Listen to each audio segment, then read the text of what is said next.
Okay, very good. I'd like to call to order the Town of McCandless meeting of Town Council for May 22nd, 2023. If all of you could please stand for the Pledge of Allegiance. I pledge allegiance to the flag of the United States of America and to the republic for which it stands, one nation, under God, indivisible, with liberty and justice for all. Thank you. Okay, first up, how we conduct our meetings here. We will work together to better our town. We all have an equal voice. We may disagree, but we will do so with civility and respect because in the end, we are all neighbors. We have a few announcements here. First up, we have a proclamation for Emergency Services Week. And I'd like to read that and then we'll get Chris up to take a photo.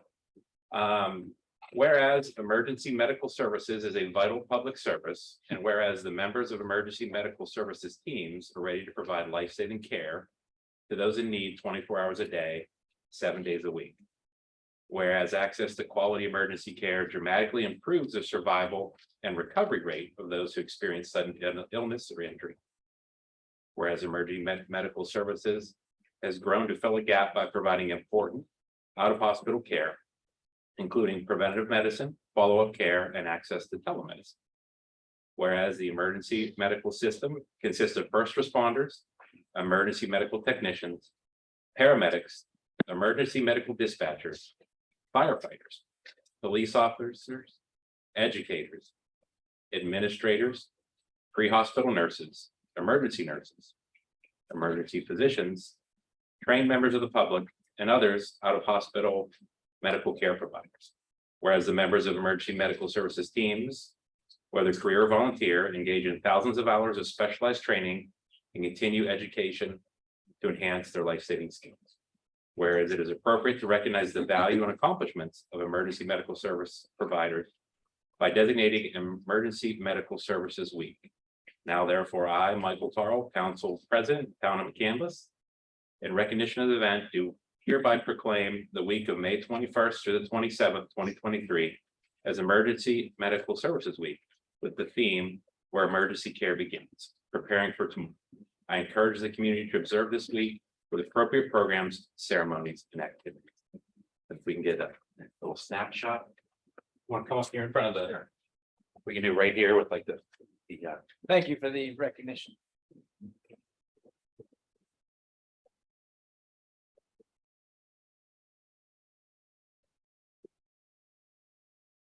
look okay. It was great. Thank you very much.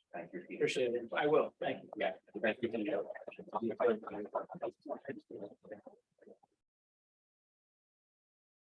Apologize in advance that I haven't. So I hate to take it. Thank you all. Thank you.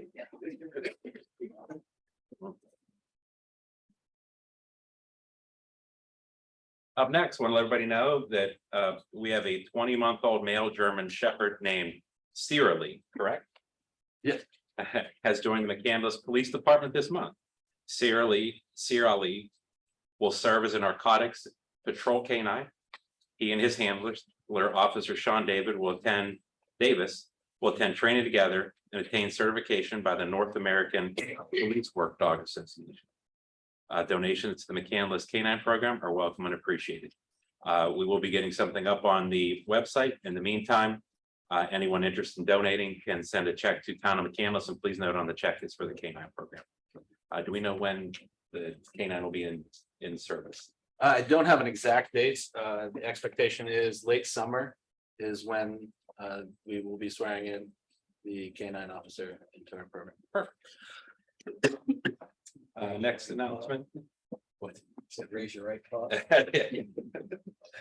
Next announcement, our Activities Advisory Committee will host yoga at the park and fitness tours on Saturdays, mid-June through September as weather permits. More information can be found on the town website. Next up, we have a public hearing on our subdivision and land development ordinance. Turn that over to Steve here. Thanks, President Barrow.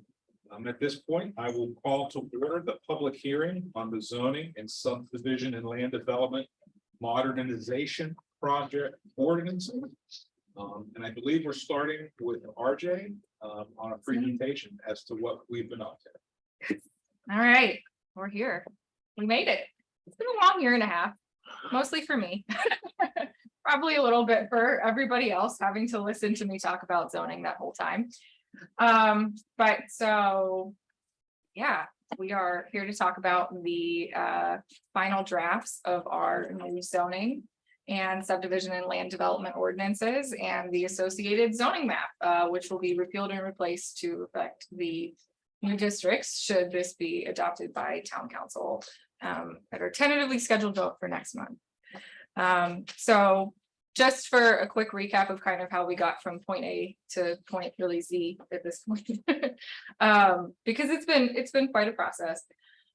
We started out by putting out a request for proposals, or RFP, out, and I believe, I want to say it was July of 2021, August of 2021. We went through a consultant selection process, scoring of the various proposals, and landed on Michael Baker International's design hub. Because they kind of hit all the high points of the key strategic goals that we put out for this proposal, which I'm going to get into a little bit further into this presentation. But so we started with them in January. They did their due diligence, full kickoff period in February of 2022. And during that time, they took a look at a comprehensive plan, which of course had pretty significant public input and had been passed a couple years prior. Fixing some of the ordinances to allow for more appropriate redevelopment was one of the priorities that was identified in there. So this kind of fed directly into that. They also took a look at our existing ordinances, somewhat to just understand what we had cared about over the years, but also to understand what we did not want to do in the new code, since there were quite a few pain points that were identified through that process. And they completed their due diligence review in March of 2022. At that point, we pretty much launched into the initial public engagement phase of the project. So before we really started drafting anything, we did several things to sort of bring people in and engage them on, okay, this is what you said you wanted in the comp plan, but how does that really play out in the zoning ordinance? So we held an an open house in June of 2022. That was really well attended. We had about 60 people that came out. That was done in tandem with an online mapping activity that was hosted on McCandless and me. We had a paper version of that at that open house. So basically people could pin on that map any location in the town that they wanted to preserve, enhance, or change, which hopefully is self-explanatory. But so we got on the online activity just shy of 200 pins from 67 contributors. So again, a really great turnout for a pretty unique activity. And then we had another 40 comments that were provided on the paper version of that map. And we really used that to identify, what is working, what do people like about the two. We heard a lot about the existing green space from that particularly. But, as we expected, there were some concerns about walkability, accessibility of sort of more dynamic spaces, concern about density potentially not being moderated as well in the new code, making sure that we struck a balance between enabling a little bit more density in targeted areas that were appropriate for it without sort of unlocking the floodgates for an apartment right in the middle of your residential neighborhood. So those were a lot of things that we paid attention to from that public engagement process. And we had that map activity open until June online. And of course, well, actually, I think we extended it right past July 4th. So yeah, we had that open until July. And then of course we tied that in with the public meeting, the open house. So once we had all that feedback, we took a crack at the code, started drafting it. That was a lot of writing over the next couple months. We were kind of quiet on the public side as we were kind of putting pen to paper there. But towards the end of that drafting period, we also launched another engagement survey that was regarding commercial signage, different types, where people thought that they were appropriate, what kind of forms, because signage was an extreme challenge to administer. Well, it is still technically, since we still have the old code in force, but we had 3 different sign districts and it was a little bit like a choose your own adventure novel. So we wanted to make sure we gave people the opportunity to weigh in as to what they thought was appropriate for the community, while also keeping in line with the, various court decisions, Supreme all the way down, for what you can and cannot regulate about signs. So that started in August, closed in October. We also had paper copies available at Community Day, although we did not get any then. I think people were a little more interested in food trucks and music that night. So, but we got 41 responses for that commercial signage survey. Again, pretty solid, especially for a very technical question. Although we did have some nice graphics and a inflatable guy at the end that you could decide whether you like that or not. The answer was a resounding no. So you cannot have inflatable guys in the new code, I'm happy to say. But anyway, so after the drafting period in it was October, yes, in October, we started delivering to the Planning Commission draft chapters, a couple each meeting. That was something that we changed during the process as a result of some of the discussions of, how much involvement they were interested in, what they wanted to be doing with the draft code. We initially were just gonna, deliver the whole draft basically, and give them a month to digest it. But we ended up switching that to a period of 4 meetings with review periods for each major section in between. So when we wrapped that up, we had a complete revised draft based on the comments, feedback from various groups, the focus group task force, which was made up of a lot of our standing committee members, mostly the chairs of those committees and a couple other community members. Of course, we had comments from the Planning Commission, all of the public feedback that we had taken earlier on, and we provided that complete revised draft to the Planning Commission in February. In March, they recommended Town Council adopt it, so here we are. We got the code uploaded online in early March so that people could start taking a look at it, which is actually a pretty extended public comment period. Other than holding this public hearing, you're not technically required to have a cooked-in public comment period, but again, since we kind of leaned into the public engagement piece, we wanted to make sure that it was out there for a while. So it's been about 2.5 months since then. We've received a couple public comments, but mostly it's been pretty quiet. So in summary, the McCandless and Me hub page where the code was posted, we had all of those activities, ended up with about 2,000 visitors as of this afternoon. About 800 people that actually kind of clicked through, the information, checked out the surveys and engaged a little deeper with the project. So here we are. And unless anyone has any questions about that section of the presentation, I am going to pull up a PowerPoint and talk to you a little bit more about what's actually in the code. All right. Give me a second. I'll get this up on Zoom.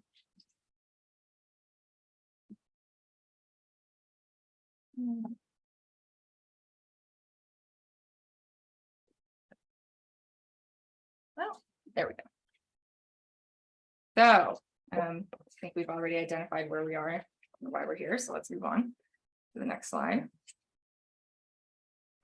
Just really briefly, because we've talked about this at a few different meetings, but sort of a summary of, okay, when we're thinking about what ended up in the zoning ordinance versus what ended up in the subdivision and land development ordinance, or SALDO, as it's typically abbreviated, because that's quite a long name. Zoning is what you can do, where you can do it, and how big it can be. Whereas a SALDO is what infrastructure is required to do it.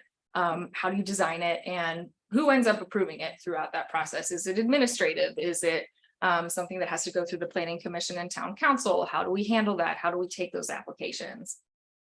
So actually, in our outgoing ordinance, we did not have a very clear division between our zoning code and our SALDO, which, and again, this is a pretty technical issue, but when it came to enforcement or hearing of appeals, or waiver requests, things like that, it's usually pretty typically delineated that in zoning, you send it to the zoning hearing board. On the SALDO side, that comes to the Planning Commission to make a recommendation, and then to council for a modification request, maybe tweaking a slope a little bit because it's, supported by the engineering, or making a small modification to stormwater because it's more appropriate for the site. Those were a little trickier to tease out in the old code. So something that we wanted to make sure we did is separate it, which is typical. So that delineation is a little well, it's a lot more clear actually in the new code. But that's kind of what you can expect to see in each of those buckets.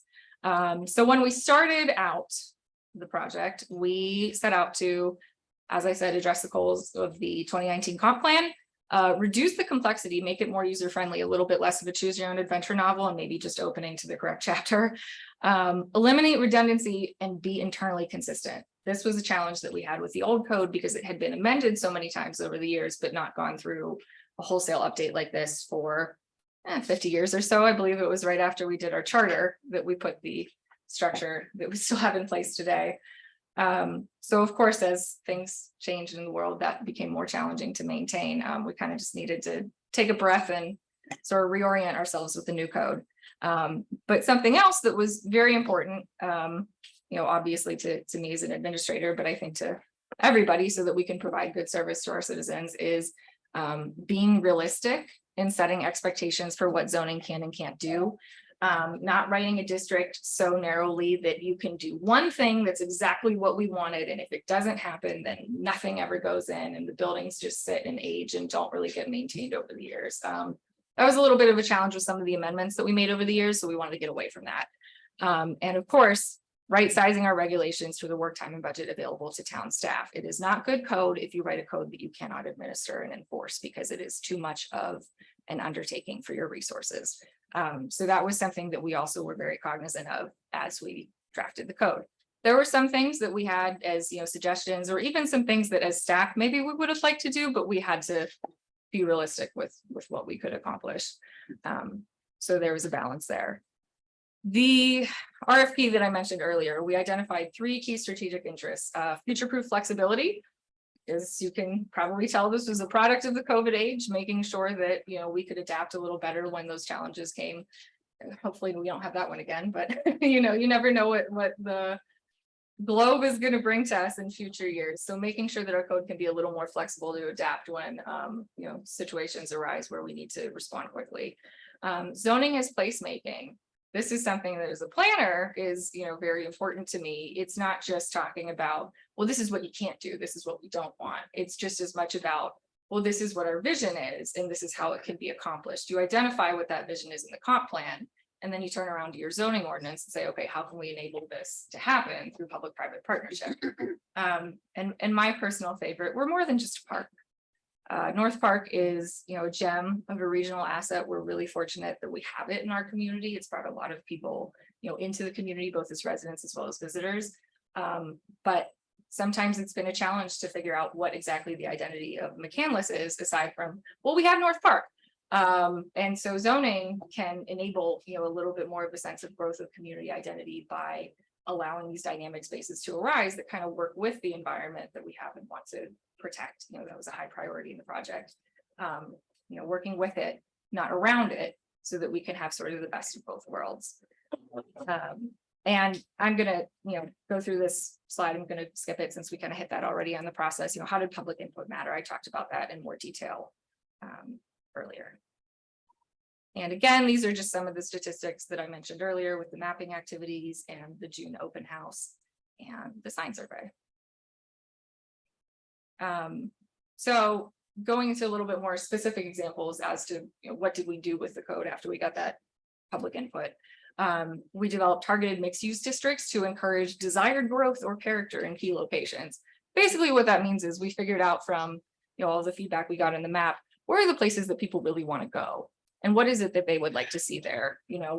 How can we make those spaces, those existing hubs, a little more dynamic so that they can grow in the future more appropriately and stay relevant and maintained? We created standards in the SALDO and incentives in zoning for developers to be mindful of the things that were really important to us in development, balancing that with green space. We came up with actually a new piece of code that was not in the template we started with at all. The acronym is PROS, Public Recreation and Open Space. So we do have a little bit of this requirement in our existing codes where developers either have to provide a certain amount of square footage per residential unit or pay a fee in lieu, but that fee was quite low and it was set by ordinance rather than resolution, which in layman's terms means it's a lot harder to update with the times. So we took that out of the ordinance, made it so that it is able to be updated by resolution. You can tweak it every budget cycle if you'd like. And we also beefed up basically the square footage requirements and the ways that developers could build those public and open spaces into their developments. We added parking credits near bike trails. And building height credits for reduced impervious surface areas in some of the most dense districts. For example, the town center district, which is kind of focused around this area here, we're all very aware of the challenges that's faced over the years in getting somebody that can take on that redevelopment. So understanding that if anybody is going to remediate that property, they're going to want to get out of the floodplain. We allowed developers to go up to 5 stories by default in that area, since it sits in a low-lying area. It's not going to ruin the view shed necessarily of the surrounding higher areas. But also, if you cut your impervious surface down by 10% from your required default, you get to get a 6-story on there, which is a commercial incentive. Also helps them again get out of the floodplain and hopefully remediate that in a responsible and dynamic way. Dynamic is the word of this project really for what we want to create with our community spaces. And of course, we touched on the sign regulations in the community feedback survey earlier. And we also made some design adjustments to the new zoning map. We named things a little too technically. They made sense to planners, but not necessarily to the people that would be using the ordinance that aren't me. So we changed some of the design aspects of the names and the district colors on the map so that they were a little easier to see the difference. When it comes to addressing the comprehensive plan, like I said, we have new regulations that favor walkable dynamic spaces. We have the public open space requirements, and we are doing our best to signal to developers that we want to build something positive and dynamic together. In reducing complexity, we basically streamline things so you're not jumping around from chapter to chapter to figure out what you can do in this district or that district. They're all in one place. There's the same format for the different districts. Each of them has a different section in our code. They look the same. That was actually not something that was present in our old code. So again, once you know how to read one part of it, you know how to read the rest. And there's less risk of amending sections to conflict with each other because we know where everything is, whereas we did not necessarily over the years with the old one. And for right sizing and realism, we shrank the number of zoning districts by quite a bit. I believe we started with 18 and we landed on 9. That was a result of us having many zoning districts that were just for one use. If you wanted to do townhomes, you had to rezone the parcel. If you wanted to open a church, you had to rezone the parcel. And so on and so forth. We had offices enabled in almost every commercial district, but also a commercial district that was for nothing but offices. So that's not great zoning practice. We wanted to get away from that. And at the end of the day, we really only needed 9 districts rather than how many we had. Just makes the administrative processes better, more enforceable, and hopefully makes it a little easier for the public to follow what's going on when questions come up. In terms of the goals and strategic interests for future-proof flexibility, ADUs for your mom and kids. What does this mean? Accessory dwelling units. That's a mother-in-law suite, an apartment on top of the garage that your kid wants to move back in while he's figuring out where he's going to live after college, or even for some larger properties, if they want to bring a renter in, those are in certain districts now allowed. Better home-based business regulations. We ran into a lot of problems with this during COVID, kind of twisting ourselves into a pretzel to fit the code and still make it okay for people to work from home and run their businesses there. We fixed that. We've acknowledged new uses like EV electric vehicles and community spaces, leaving room to grow with the times. For zoning as placemaking, hopefully the built environment will change to suit the community's vision if and when properties are redeveloped, and mixed use districts can become places to be, not just to go, which especially in the last couple of years, I think has become a priority for a lot of communities. And when it comes to North Park, we want to take advantage of a regional asset that is part of identity, but doesn't have to dominate it. So that's look at, allowing limited uses near the park, which, we have a few. For example, there's, a restaurant in North Park. I don't know how it got there, but we all like it. We think it should be there. And there are maybe some opportunities for things like that to continue to happen that complement the park. So those are added as conditional uses, which means they would have to go through a public hearing and be approved by council. As appropriate and supportive of what the park is already doing. But it opens the door for things to mesh a little better in the future. So just kind of final thoughts that I want to leave you all with before we head to questions. These are just kind of some pieces of wisdom, things we realized that came up a lot during the project. One, and I really want to stress this actually when we get to my monthly report, we're going to talk a little bit more about this. But the purpose of the project was not to create a code that will never need to be amended. There is no such thing. And as we get away from that mentality of it's really scary to make big changes to the zoning code, it doesn't have to be when you know where everything is and it all kind of makes sense as written. We wanted to create a code that could grow in the future with the town's needs. So we shouldn't be afraid to amend it in the future, even if it's fixing a typo or changing our mind on something that we thought made sense when we did this draft. And after we've used it for a year, went, I don't know if this really worked out the way that we wanted. That's all okay. Amendments don't have to be scary. We found that sometimes it was a challenge to balance the public's concerns and desires with the legal purview of municipal government. There are pretty strict state regulations in the municipality's planning code, or what I usually refer to as the state planning code, because who remembers MPC other than me? And so we had to be mindful of, not opening ourselves up to legal challenges, understanding what we do have the right to regulate and what, according to the state, we don't necessarily.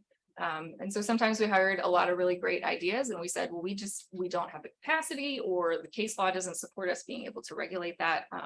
It's never fun to tell anyone no, but it's the right thing to do when you're looking at, a wholesale update like this. But at the end of the day, whether it was that you didn't like the no, or you have a question about should we be amending something, is this really working? It's all okay to ask questions. At the end of the day, ordinances are legal documents, so they do have to be written a little bit with technical language. We tried to simplify it and make it straightforward as much as we could. But ultimately that's why town officials are here, because we can help bridge the gap between residents and laws. So don't be afraid to pick up the phone or send me an email. I'm sure anybody on this dais will tell you, I will talk your ear off about zoning all day. So I'm happy to take any questions now or anytime in the future. That's what I've got. Thank you, RJ. Questions or comments from town council? Would you just repeat again, how many people from the community did participate in this? Yes, so not knowing if we did have any double counts or anything, but we had close to 70 people individually that made map pins. That were about 200 map pins online. We also had about 60 people come out to the first open house. We had another 40 comments from there. We had about 40 sign surveys for commercial signage that were filled out later. And all told, we had about 2,000 visitors to the hub page on We Can Listen Me. And of course, that's also, we have to take into account the enormous amount of public engagement that we also did for the comprehensive plan. Whenever there were conflicts between, maybe one planning commissioner wanted, smaller parking spaces and the other one wanted them bigger, or somebody else wanted no parking requirements at all. We went back to the comp plan and said, okay, what does this actually tell us that we should be doing here? So everybody that had a chance to have input in that document also in a way was able to contribute to this project. And we had slowed that process down Oh, yes. and came up with a communication plan. Yes, actually, we thought that we would be here in February at this hearing.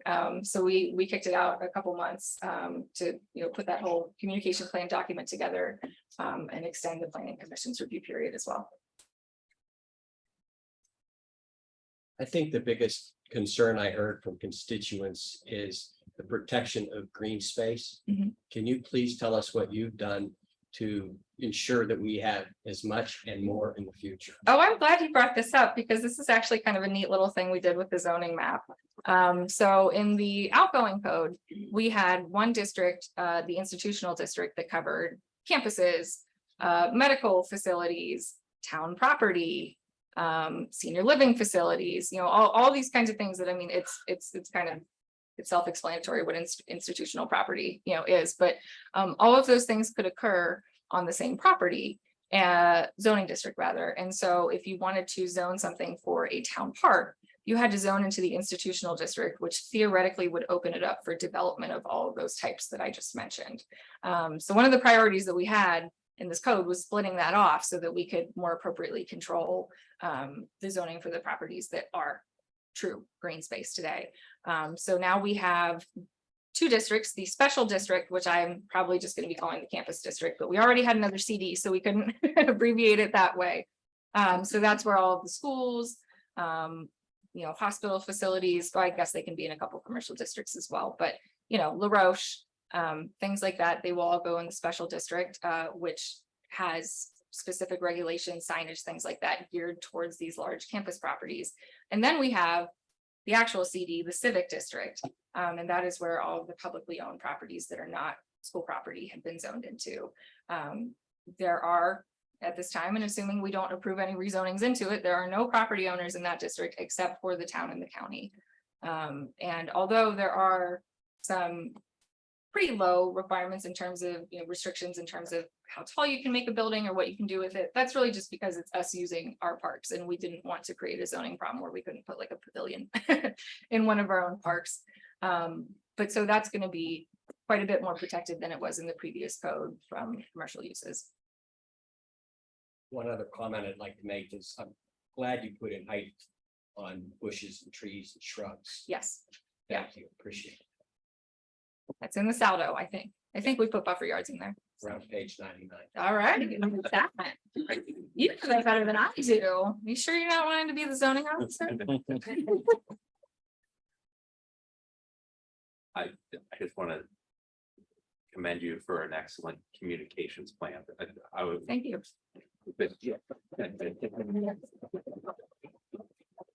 The technical part with the experts we hired and you and I felt was going to be there. It was that communications part. So I'm glad that you extended the process, that you used every means, whether it's computer or just paper and pencil, whether it's in person, and you got so much feedback from our community. So I really appreciate that. Thank you. Big kudos there. I guess my only question is, how did you guys approach undesirable or difficult uses? We had a few of those. So this was actually the subject of a couple comments we got during the review period, where some of those objectionable uses, as they're usually called in zoning, we went into a lot of detail in them, sometimes more detail than people really thought initially was necessary. But sort of the rule of thumb when you get into zoning and planning law is it's better to over describe what you're thinking of rather than leave that open-ended so that it's more subject to challenge, if you didn't put it in there already. So there were some uses in terms of adult businesses, I guess I'll say, and utility uses, different things like that already were accounted for pretty well in the outgoing code. But we took a look at all of those, made sure that the language was current, that there hadn't been any new legislation or court cases decided that changed really how we dealt with that. We made a couple tweaks to the 5G ordinance, particularly because the state passed a law maybe 5 or 6 months after we did our whole big amendment to change some of the things that we could regulate there. But generally speaking, those are usually listed as a conditional use. And I'm just going to briefly explain the difference between a couple of different types of uses, so that makes a little more sense. Typically, the 3 ways you can get a zoning use approval is as a permitted use, as a conditional use, or as a special exception. Permitted is just if you want to come in and do it, you get a permit from the town office. Through our zoning ordinance, we've already decided that this use is okay in this district without any extra stipulations other than maybe how we describe the use may be done. Again, that's an administrative process. Special exception is, well, this is fine, but we probably should be able to put a couple conditions and make sure that this is appropriate for the precise property in this district that it's being done on. That goes to the zoning hearing board, and they have specific standards that they have to review those requests for. Conditional use is probably the biggest hill to climb, I guess I'd say, for an applicant. So it has to go to the planning commission and then to a public hearing like this at town council, where council can request reasonable conditions of the applicant to make sure that, whatever restrictions we have are either appropriate or enhanced due to the specific location it's at. That usually comes with higher setbacks, sometimes limited operating hours, different things like that to sort of buffer it a little bit more from the residents and the community at large. And so there are several uses that have been concerns over the last few years, at least. I'm sure prior to that, but that's just what I've been here for, where we typically have 500-foot setback minimums as opposed to 50, regularly in that district. And again, of course, those uses would come to a public hearing before they could be approved. I have kind of a question. Oh, I just wanted to follow up on Mhm. that, and I think one of the questions you're kind of asking there is that we have to permit all uses. Oh, Legally, yes. we can't deny use that, we can't just say we don't want this particular type of Mhm. business. The So I state think actually I think prohibits that's kind of that. where you're going with that in the state. Yeah. That's, That's clear. if you were to say, well, we just flat out ban this, you can't do it anywhere in town, good luck, somewhere else. That is what the state calls exclusionary zoning. And that is a big subject of challenge, something that we wanted to be very careful about. You can make things challenging to do, but you can't ban them outright. And so we took a hard look at some of those objectionable uses to make sure that we tried that line correctly. If you do ban it, they can basically put it wherever they want. Yeah, yeah. Much better off zoning it. Right, and that goes to that, it's better to over describe rather than to just hope that nobody notices it. Most zoning words, including this one, have catch-all language, so any use on otherwise described herein goes there. Mhm. That's how you avoid some new use or something that should come along that you didn't contemplate upon. And those questions would go to the zoning hearing board under special exception if they did occur. I guess my question, I didn't think of it before, with a conditional use, I know there's been properties in town that had conditional use.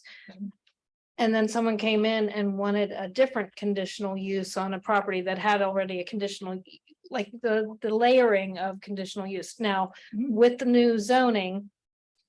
Let's say XYZ business has a conditional use now, they're allowed to continue operating if they're already in Yes. business. They decide to sell their property and someone else comes in with a conditional use, do they have to start all over within the zoning code? Well, that depends on timing, and this actually goes for whether it's conditional, permitted, special exception, it's just any use, let's say that it. Well, I guess there are two ways that this could be done. One is, it was a conditional use that maybe we said is not allowed at this property anymore. That becomes what's called a legally non-conforming use. Depending on, and this is again like a subject of much case law, so I don't want to nail too hard on the specifics because sometimes it's up for debate, but. Typically, if something has not been used in that fashion for over a year.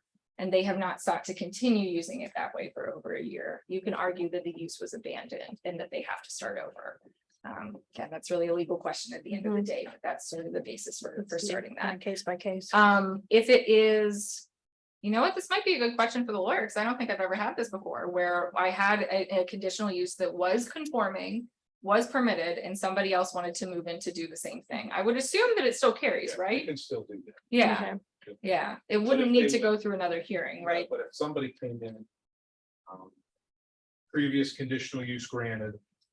New person comes in and they want to do a different use. Right, that's what I was like, if I'm Also, operating a roller skating rink and now I want to be a hair salon. Oh, That yeah, that was originally approved would be Mhm. abandoned once you are. Right. For Mhm. that hair salon Mhm. area. I would like to make a comment too, to remind everybody that so much of this process was going back to that comprehensive plan. And the work that was done with the comprehensive plan a few years ago, that we are the town is asked to provide every 10 years. To look toward the future, and anybody, people kind of say, well, where are they getting this idea? It's coming, that is like the base of where the ideas were springing from, was the comprehensive plan. So I appreciate you touching back on that and the work that the committee has done to get back to that. Okay, so another comment is, part of the reason we undertook this is, it'll save us money. oh, yeah, We were going through so many zoning hearing boards and attorney's fees yes. because our code was so. Yeah. Yeah. Yeah, not him. We do love our zoning hearing board solicitor as well. However, yeah, if the code had been in place over the last, I want to say it was 3 years, we would have had at least a third less of zoning variances that we had to hear. Things that were getting approved pretty much every time when it came to simple residential variances, because everyone had already agreed, this is fine. Well, then why make people pay $300 to and pay all the fees that we have for running a meeting just to tell them yes anyway? So especially in the residential districts, we took a look at that, yeah. Just a couple comments. I was critical of this at the very beginning. I thought there was some lack of communications, which was addressed. I requested meeting minutes from some of the key strategy meetings and you provided them. So I appreciate the change and the openness to continue to work through this. Couple notes, 1.5 years on this. It's been a process. Hats off to you. 2.5 months, the last month's just for public comment alone. So you've done your due diligence. Just a few things of this will correct. I'm just looking for assert that I'm correct in saying, this will help with our existing stormwater code. This will help with it's complementary to our existing ordinances as Yes, well. Our floodplain, our future timber, our existing timber, stuff like that. So this is all complementary to those as well. My question for you is, it holds sound, I'm assuming. It came out of a Michael Baker Corporation. They agreed that this is a sound, zoning salvo plan update, correct? yes, It came out of your office, you hold that it's sound, correct? It came out of a key strategy meeting, they held it was sound. They went through planning commission, they approved it. mhm, It went to the county, they approved it as well. yes, And now you're asking for, public comment on us as well. So it's gone through a wealth of people to look at this and very sound in it. But as you said, it can be amended, it can be changed. This isn't the end all be all. So it is okay to change your mind, even in zoning. I just want to applaud you for your work. It was excellent. Thanks for all that you did. Thank you. That's all I have.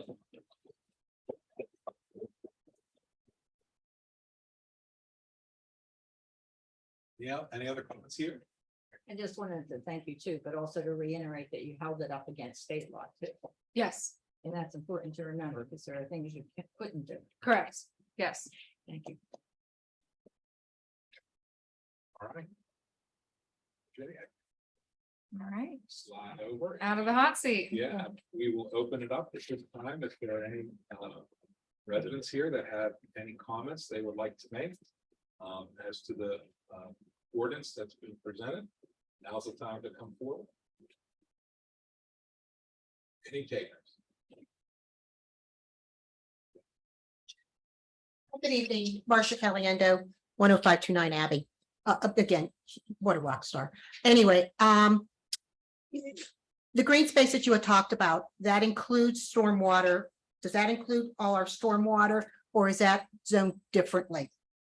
So our stormwater ordinance is in a separate section of the code. It's in basically our utilities. Okay, But the Saldo, which handles the infrastructure design, it directly refers back to that stormwater code. So nothing has changed from the amendment that we recently passed. So I think that also applies. okay.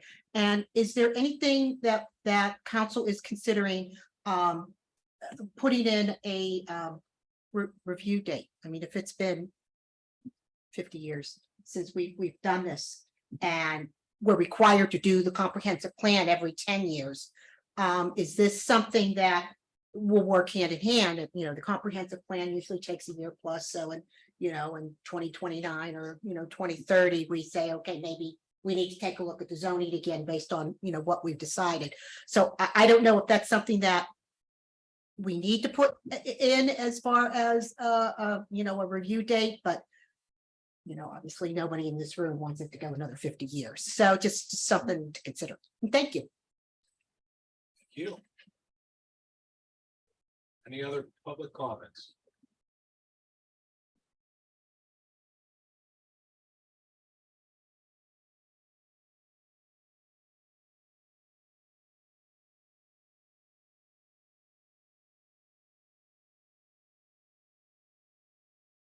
I have some papers to pass out. Can we wait to start the time until I pass the papers out, please?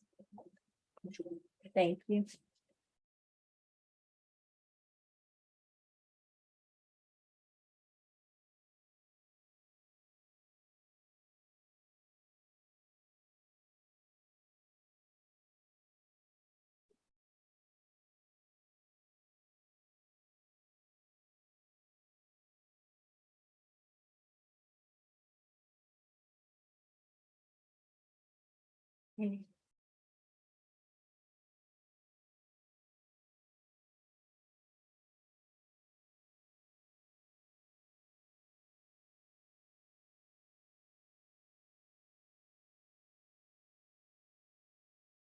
Ellen Wright, Old Trimmer Road, 9635.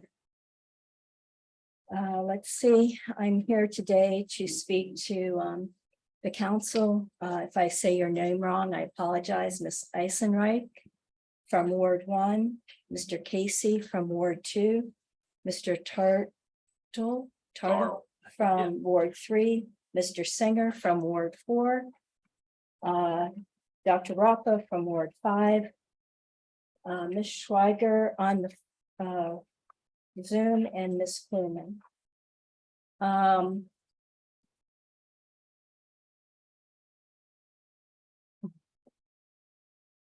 McCandless deserves a zoning code that they can trust, that residents can trust. Right now, every zoning district is being changed in the town.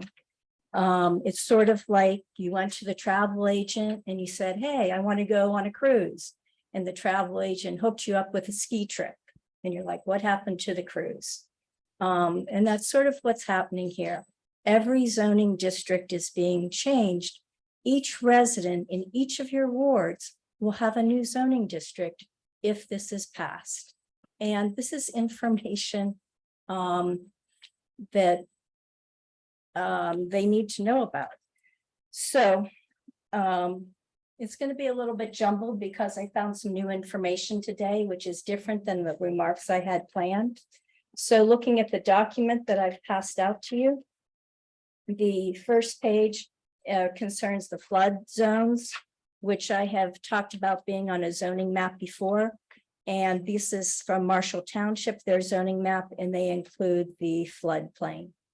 So that's the first page. The second page is the density requirements in the current code, the proposed code, and the Saldo code. Currently, in the definitions of the current code, it gives what the density factor is, the number of buildings that can be built on a particular lot. And in the definitions, there's a density definition, density factor, density gross. The proposed code has no definition for density. And you can see it goes from dedication to DEP. The Saldo, the subdivision and land development ordinance, it also has no definition for density. Instead, you can see it goes from driveway to development.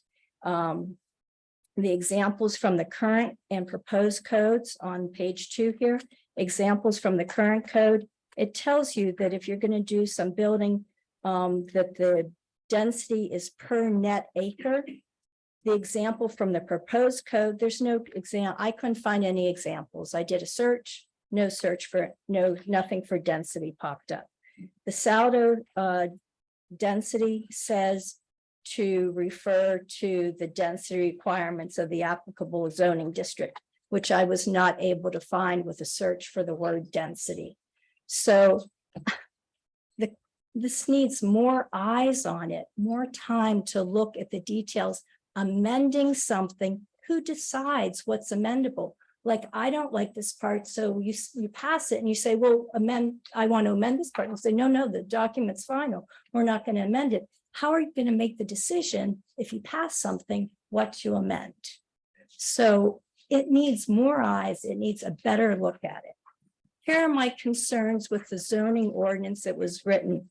And so this is why I'm a little jumbled, because I just took a look at the ordinance specifically.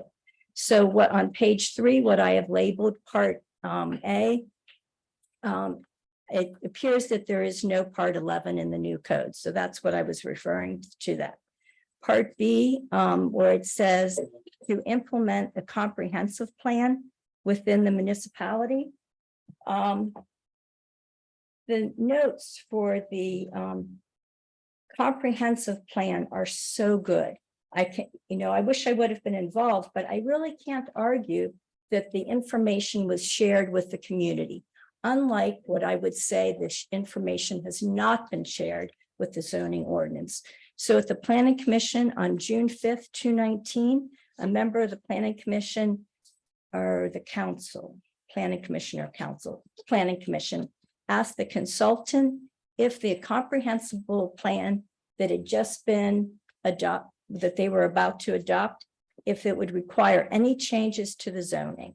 And the consultant for the zoning ordinance said, no, that it existed. So I guess I'm cut off here, and that's my 5 minutes. Is that my 5 minutes? All right, well. I'm so sorry about that because there are many inaccuracies in the ordinance that are not correct based on the history of how this came about.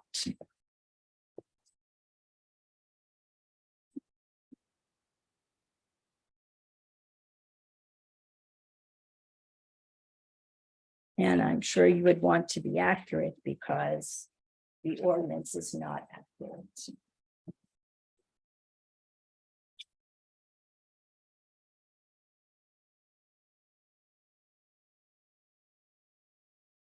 Any other public comments?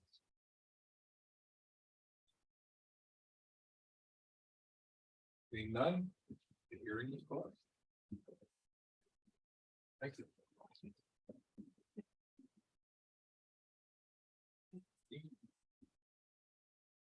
Okay, moving on here. Now we'll entertain our public comment period for those items that are on the agenda this evening. Again, if you're here, pop on up, say your name and address, and we'll have 5 minutes to talk about something on the agenda if anyone is here that wants to say anything. Okay. Seeing none, we'll move on. Okay, next up, the meeting minutes. The May 8th meeting minutes were included in everyone's packet. Did anybody have any changes or comments to those? Okay, Motion to accept the May 8th meeting. second. Mr. Casey, everyone in favor signify by saying aye. Aye. Motion carries. Okay, now reports of committees. Mr. Casey, can you take us through administration and finance? I'd be happy to. Everybody should have received all the information in their packet. Does anybody have any questions relative to the financials?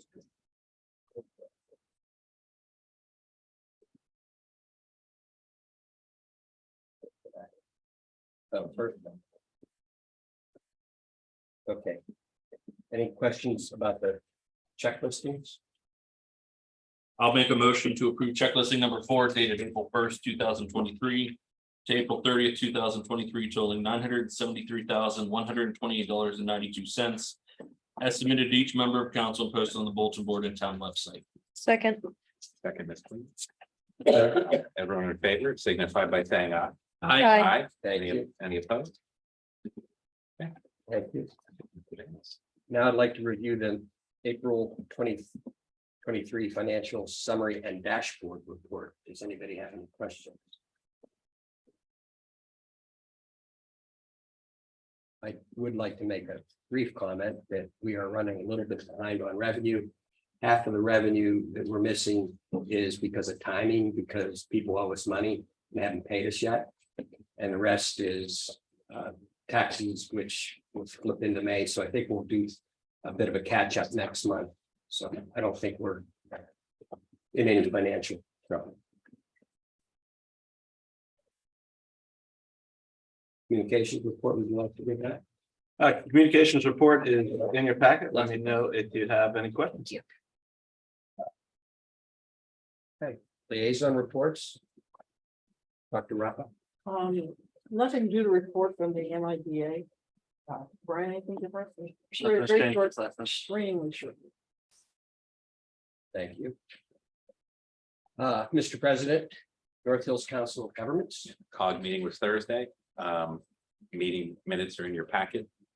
We usually just talk about the unused salt, what to do with it. So. Eat a lot of steak. Yeah. Do we have any public comment on administration and finance items? Okay, with that. Gonna go to Mary Ann. Thank you, Jack. Planning Director's report. RJ. It's me again. I'll keep this one quick, don't worry. We just have one plan that was reviewed by the planning commission this month, the runner consolidation plan. Simple version is, we had a couple in town that own a property. It turns out that it's 2 tax parcels and they would like to put a garage on the portion of their property that is not on the same tax parcel as their home. Which is, you have to have a primary structure, in this case, the home, to have an accessory structure, in this case, a detached garage. So the simplest way to deal with this, rather than sending it to the zoning hearing board, is to simply consolidate the lots. And then, see how their preferred configuration works from there. So this has already been okayed by the town engineer. There were no remaining comments on the review letter, and it is ready for your consideration tonight. Moving on to, I guess this will maybe be the second to last time that I have this item on my report, the zoning and Saldo modernization project updates. I have a 25-minute presentation for all of you in this section. I'm kidding, I'm not gonna make you do that again. So as you all know, we were here already, I suppose, for the public hearing. We are anticipating the adopting vote for your consideration to be held on June 26th. County comments on both the zoning and Saldo ordinances were received earlier in the month, and there were no major changes necessitated by their comments. They called out a couple things, for us to sort of chew on, but nothing that's game breaking or, that is structurally a problem with the ordinance. So on that note, we are probably going to be proposing a minor cleanup ordinance in the last couple months after this project. When you have something that is I think 350-page document at the end of the day, there is no such thing as catching every single typo. So there are just a couple things we went through a few drafts, of course, as we went through the planning commission review. And so some section references, paragraphs and whatnot moved around a little bit in the outline format. So, just catching a couple things that did not get updated really in the nitty gritty. So making sure that they point to the regulation that they did when they were originally drafted. And, just maybe a few things that were raised after April, which is the beginning of April is when we had to send it to the county. That's kind of when you're locked in if you want to pass the version that you've sent to them. Once it's to the county, either you stick with what you have or you start the whole public hearing process over. So, just a couple little things like placement of accessory solar panels, a few things on temporary structures that we want to, sort of take a closer look at. And that will most likely be done within a few months after passage, assuming that we do adopt it. So nothing, like I said, deal breaking, major, anything. We're probably going to have a few of these as we start to use this ordinance and realize, oh, this didn't quite work the way that we thought it would. That's very normal in a project that's this large. So, I will give you more updates on that as it becomes clear what we might need to throw in there. But that will be coming down the pipeline. As I said, don't be afraid to amend it. It's normal and healthy. So that is all I have for my report tonight, unless anyone has any questions. I guess I'll just point out for those and the public is you were gracious enough of your time along with Brian to sit down with each of us personally or in groups of 2 Yes. and go through the minutia and the details. Yes. So we are brief as we can be. We appreciate that. Of course. Taking the time out for the 7 of us. Yeah. Probably hearing the same question 6 or 7 I times. think we're all different, to be honest. You guys kept me on my toes, so. All right, you good? Thank you. Thank you, RJ. Liaison reports, planning commission, Jason. I think we had a great update here from RJ. It was a light meeting, last meeting, that one review. I will say the next month it's a full load, so expect to see a lot coming through. We've got 1 major plan in June, and 3 so far for July, so with another week to go. More to report. When are we getting our Starbucks? Oh, so that's already, I think they're wrapping up the building permits at this Okay. point. I know I've already signed off on the sign zoning, so yeah, Okay. it shouldn't be too long now. Very good. The sidewalk there. Hey, remember, we got a little bit of one. Thank you, Jason. Sure. Zoning board hearing, Ms. Blumen. Thank you. Because there was no March meeting, we didn't have minutes because they've not been approved. They'll be approved this coming Wednesday of the hearing. So you will see them shortly. Thank you. Public comments on planning and zoning committee items.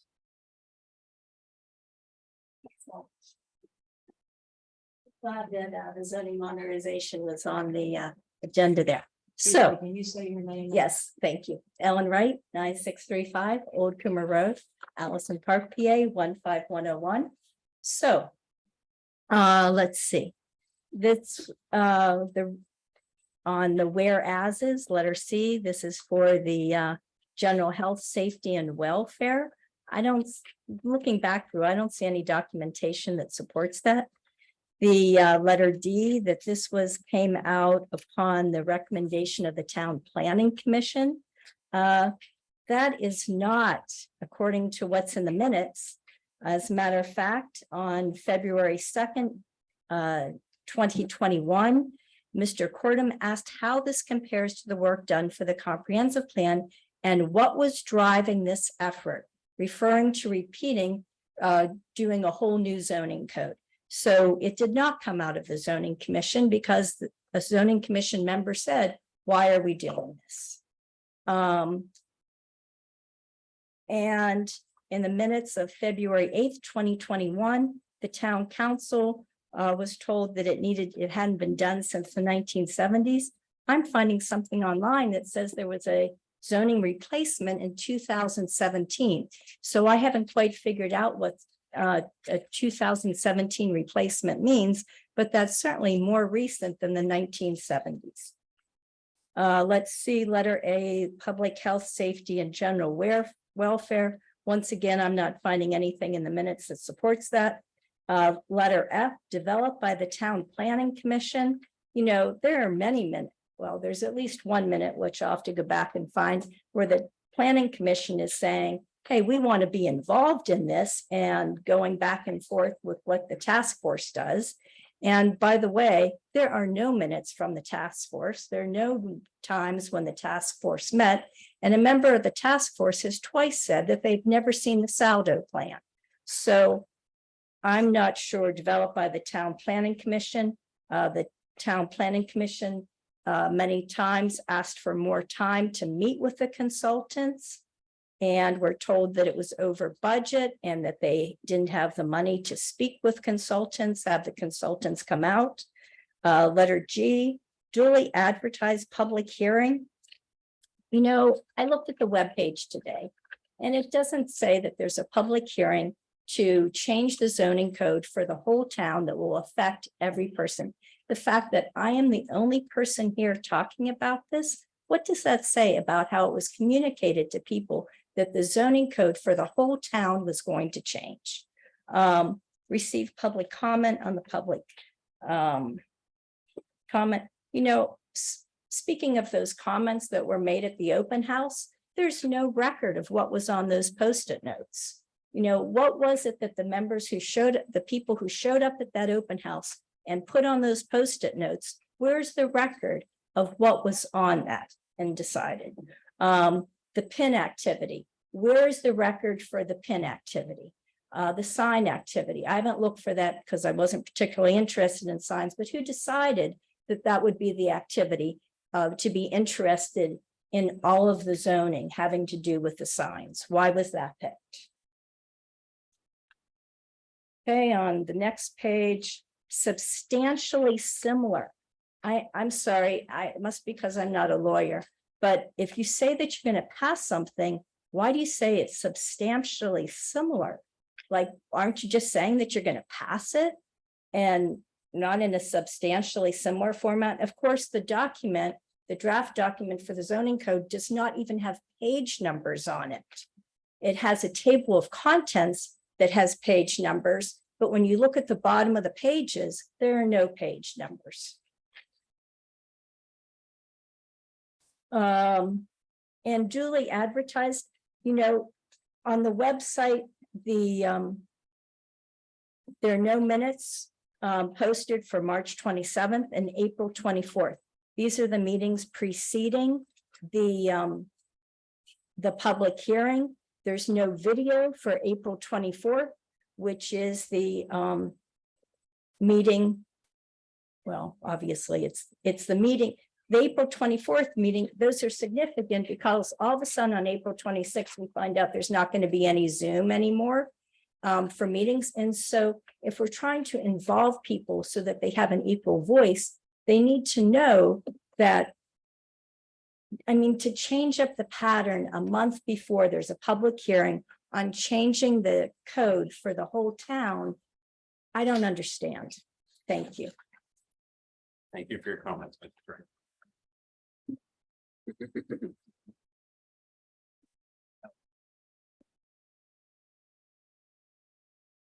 Okay, now the reports of the Recreation Committee. Carolyn, are you coming? She's having audio issues. She's having audio issues. Yeah, texted me and asked me to run it for her. Okay, Ms. So- Stacy. Liaison reports. Activities Advisory Committee. Do you know anything? I mean, the information that's in your packet, there's also the two events that we announced at the beginning of the meeting. Do you have any other questions about going on with the activities committee? I will attempt to answer. Has the treasurer and trunk been rescheduled? Yes, the rescheduled date is June 10th. Okay, that's what I thought. Can we also reiterate that people who pick up signs are to put them in the proper places and not down on, you know, places they're not supposed to be, like on the night road, things like that, Yes, only in designated areas. Just reinforce it, we have that code, so. Just reinforcing it.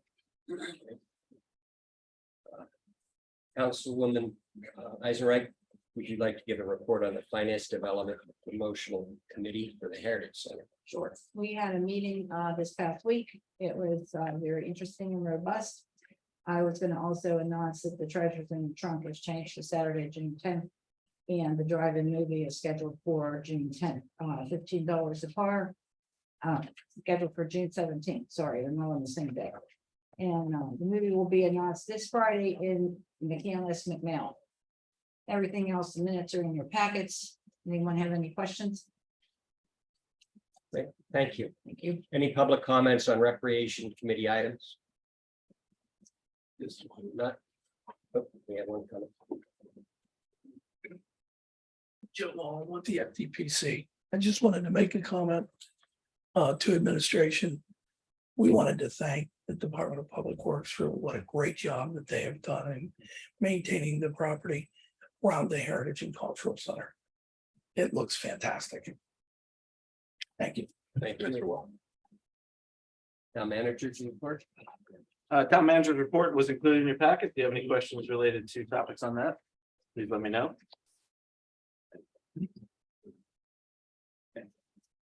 Engineers report. I also would say the same thing. Our town engineers report was included in my section. If you have any questions, let me know, or Kelly from Gateway will probably try to answer. Were there any questions on the engineers report, Bob? No? Okay. Town attorney's report. Our report was also included, and I'm happy to answer any questions. We have no old business, no new business. I think, is it Bruner or Brunner? Do we have the Bruner and Brunner too? Okay, I'm sorry that I haven't figured out whether it's Bruner or Brunner yet. Which? Okay, My apologies. so I think RJ teed it up. Sir, did you have any comments to say or? No, okay, You know, my understanding is Gateway has approved it.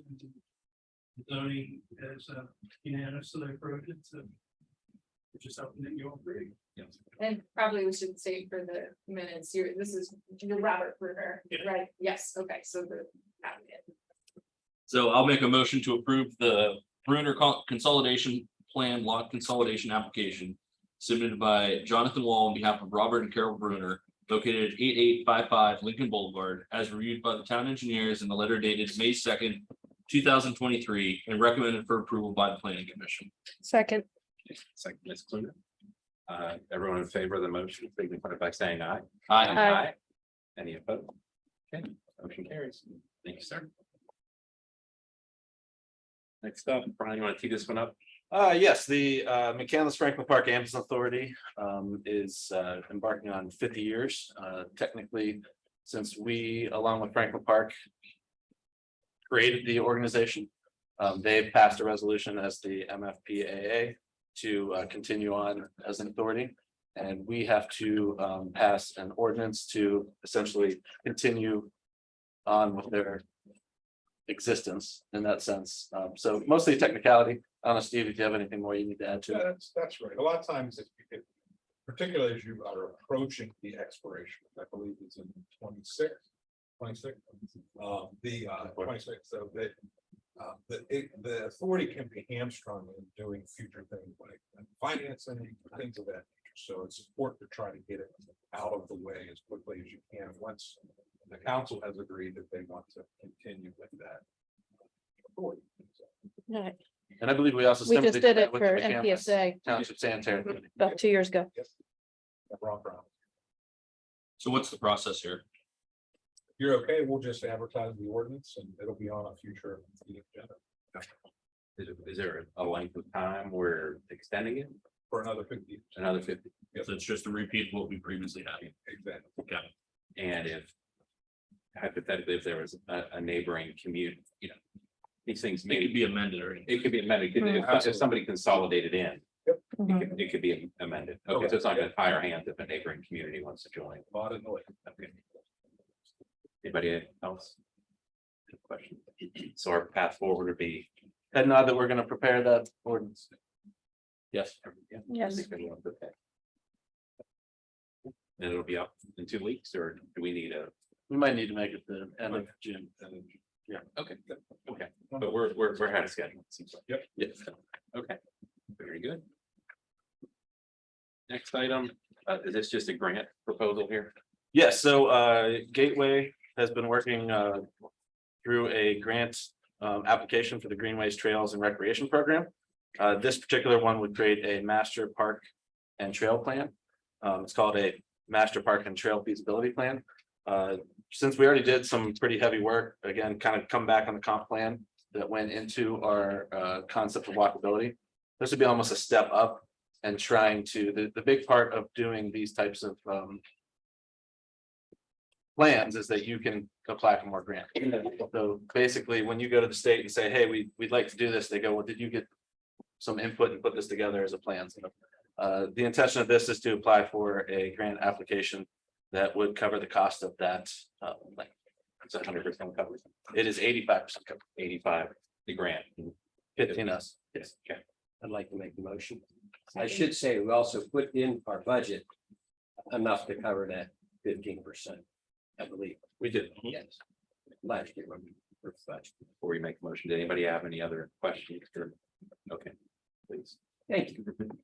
Motion to adopt tentatively identified resolution number 4 of the 2023 series requesting a Greenways, Trails and Recreation Program GTRP grant of $176,147 from the Commonwealth Financing Authority of the Commonwealth of Pennsylvania to be used for a Parks Master Plan and Trailway Feasibility Plan. Second. Second, Jason. Okay, everyone in favor, signify by saying aye. Aye. Any opposed? Next up, similar grant. This is another grant program. This is the Watershed Restoration and Protection Program. As we've all heard and talked about MS4 and pollution reduction plans, we often call PRPs. We have plans in our capital improvement plan and capital improvement budget to put money towards these pollution reduction plans year after year into certain watersheds. So this particular one is a project we'd like to do in the Vestal Park area. It's a stream bank restoration, which is one of the ways that we can go towards those DEP requirements to reduce our pollution in our streams. So now that this is an 8515 grant application, we have budgeted money towards these projects. So something we can cover in the future. I'd like to make a motion to adopt the tentatively identified resolution number 5 of the 2023 series Watershed Restoration Protection Program. Grant of $297,500 from the Commonwealth Finance Authority of the Commonwealth of Pennsylvania to be used for the Oak Ridge Detention Basin retrofit Vessel Park Pine Creek Restoration Phase 2. Second, Mr. Case. Just a quick comment. I would like to thank our town engineer, Gateway, for helping to, administer and bring this to the table with us, as well as our town manager. Both worked very hard with the stormwater committee members here to bring these grants on stormwater. So Brian, that's thank all, you. everyone involved. We have a motion on the table. Everyone in favor, signify by saying aye. Aye. Any opposed? Okay, motion carried. And rounding out the meetings, if there's any public comment on non-agenda items from those in the audience, come up 5 minutes, name and address. Irene Caliendo, 411 Hod Drive. I apologize, I was unable to make the last two meetings, so a couple of these comments should have been made earlier. First, as a member of the Library Authority, I want to thank everyone on town council and associated with the town who came to the gala on April 22nd. Your support was much appreciated and much needed. Secondly, I'd like to thank everyone, RJ, again, town council, the planning commission, and our citizens, most notably one who is here tonight, who took the time and the energy on all of the zoning issues. And I believe that the individual that spoke tonight clearly spent a lot of time and energy and gave thought to her concerns. And I think she deserves an in-kind response. Obviously, that's up to council to do what they will. But I do think that whether it's a meeting or whether it's a public comment response, I think she deserves some answers to her concerns, whatever the answers are.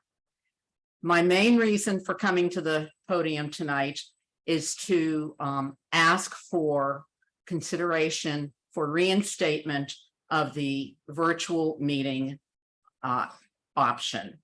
I understand that there were some issues with it, but I think that whether it's the council's or the town's technical advisor or our technical committee could research and for very little money, if any money, find some kind of a secure alternative to Zoom. It's really a good option. I think people come to town council meetings for three reasons. I know I do. One is to be an informed citizen.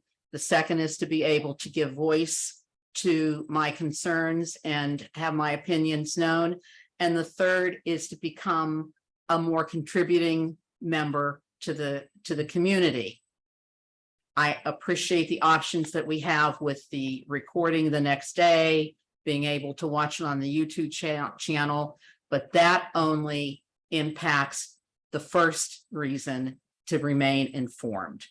And there are reasons why people don't come in person, whether it's personal safety issues, whether it's weather, darkness, babysitting concerns, childcare, just old bones that have trouble getting out in the evening. But I would appreciate some consideration to reinstatement of that. Thank you. Thank you for your comments.